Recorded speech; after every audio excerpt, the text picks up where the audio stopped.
আসসালামু আলাইকুম। মুসলমান একটু দাঁড়িয়ে যান।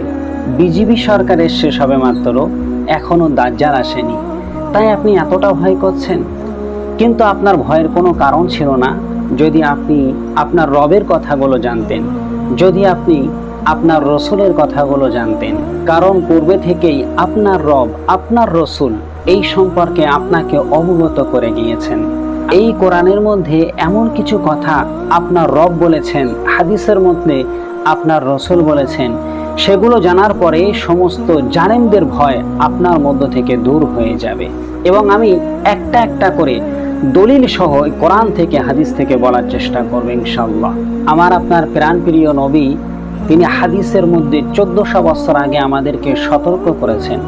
আল্লাহ রসুল সাল্লাল্লাহু আলাইহি সাল্লাম বলছেন, মা বাইনা খলকি আদামা ইলা কিয়ামি সাআতি খলকুন আকবারু মিনাদ দাজ্জাল। আল্লাহ রসুল সাল্লাল্লাহু আলাইহি সাল্লাম বলছেন, নবী আদম আলাইহিস সালাতু ওয়াস সালামকে সৃষ্টি করার সময় থেকে নিয়ে কিয়ামত সংগঠিত হওয়া পর্যন্ত এই দুনিয়ার বুকে যত বড় বড় ফিতনা আসুক না কেন, দাজ্জালের চাইতে বড় ফিতনা আর কিছু হবে না। তাহলে আপনার রসুল বলছেন সবচাইতে ভয়ঙ্কর বিপদ যেটি হবে তা হলো দাজ্জালের ফিতনা। তাহলে আপনি কেন বিজেপি সরকারকে ভয় করছেন? এই বিজেপি সরকার আমাদের জন্য যতটা না ভয়ঙ্কর, তার চাইতে বেশি ভয়ঙ্কর হবে দাজ্জালের ফিতনা।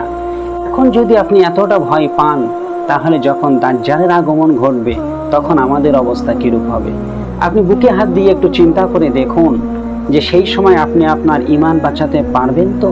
দেখেন, আমাদের যে মূল ভয়ের কারণগুলো তা হলো সোশ্যাল মিডিয়া।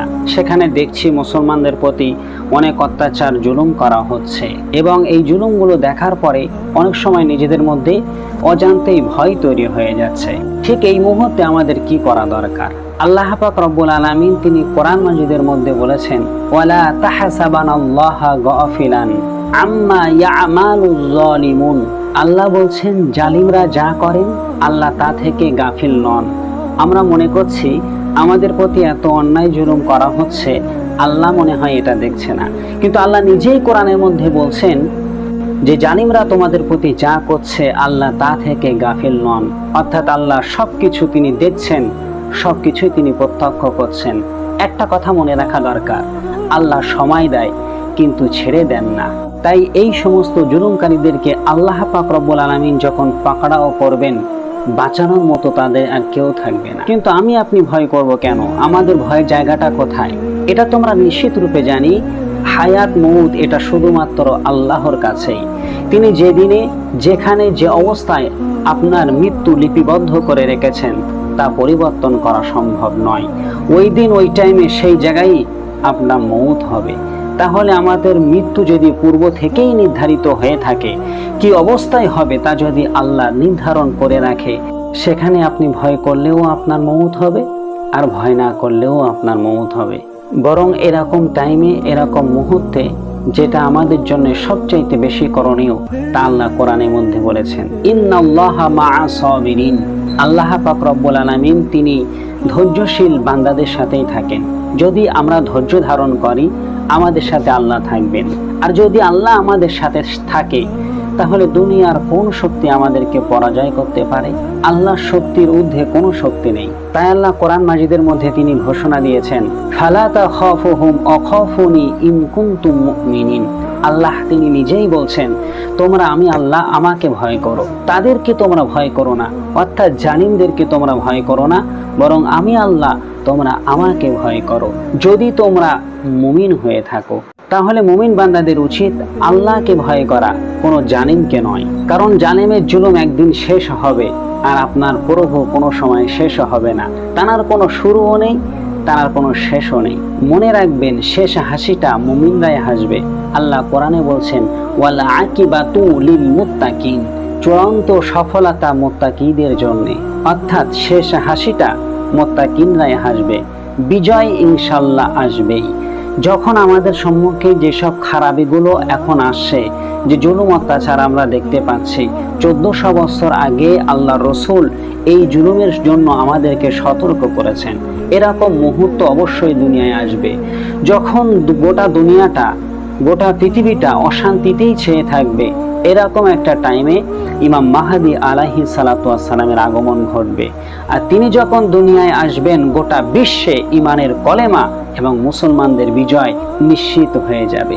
সমস্ত পৃথিবীর আকাশে কলেমার পতাকায় উড়বে ইনশাআল্লাহ।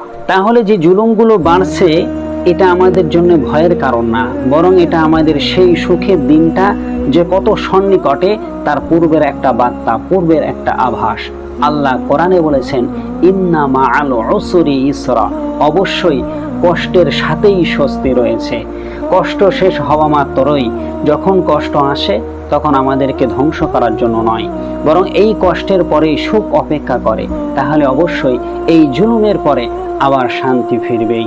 তাই আমাদের উচিত হায়াত মুহূর্ত যে আল্লাহর হাতে, সে আল্লাহর কথাগুলো মনে রেখে নিজের জীবনটাকে অতিবাহিত করা, নিজের ঈমানকে ঠিক রাখা।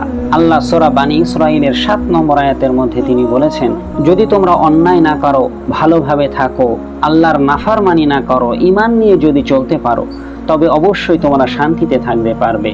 আর যদি তোমরা বেঈমান হয়ে যাও, ঈমান হারা হয়ে যাও, তাহলে এই সময় আমি জালেম বাদশাদেরকে তোমাদের উপরে চাপিয়ে দিই, জালেম ক্ষমতাদেরকে তোমাদের উপরে চাপিয়ে দিই। তারা তোমাদেরকে কষ্ট দিতে থাকে, তোমাদেরকে মারধর করতে থাকে, তোমাদের মসজিদগুলোকে তারা ভাঙতে থাকে, তোমাদের সন্তানদেরকে তোমাদের সম্মুখে হত্যা করতে থাকে। তাহলে যে জুলুম আজকে আমাদের উপরে করা হচ্ছে, এটা আল্লাহর কোনো দোষ নয়, বরং এটা হচ্ছে আমাদের হাতের কামাই। তাহলে অলরেডি আমরা বুঝে গেলাম আজকের এই জুলুমের মূল কারণ কোনটা। যেহেতু কারণটা আমরা বুঝে গিয়েছি, সেই অনুযায়ী যদি আমরা দুনিয়ার জীবনটা চালাতে পারি, আমাদের যে ভুলগুলো রয়েছে, আমরা যে প্রতিনিয়ত অন্যায় কাজ, পাপের কাজের মধ্যে জড়িত রয়েছে, এই কাজগুলো যদি আমরা ছাড়তে পারি, আল্লাহর দিকে যদি ফিরে আসি, তাহলে অবশ্যই আল্লাহ আমাদেরকে সাহায্য করবেন, আল্লাহ আমাদেরকে বিজয় দান করবেন। আল্লাহ আমাদের সকলকে সঠিকটা বোঝার তৌফিক দান করুক। তাহলে এই তথ্যগুলো পেয়ে কেমন লাগলো, মতামতটা অবশ্যই কমেন্টের মধ্যে একটু রেখে যাবেন।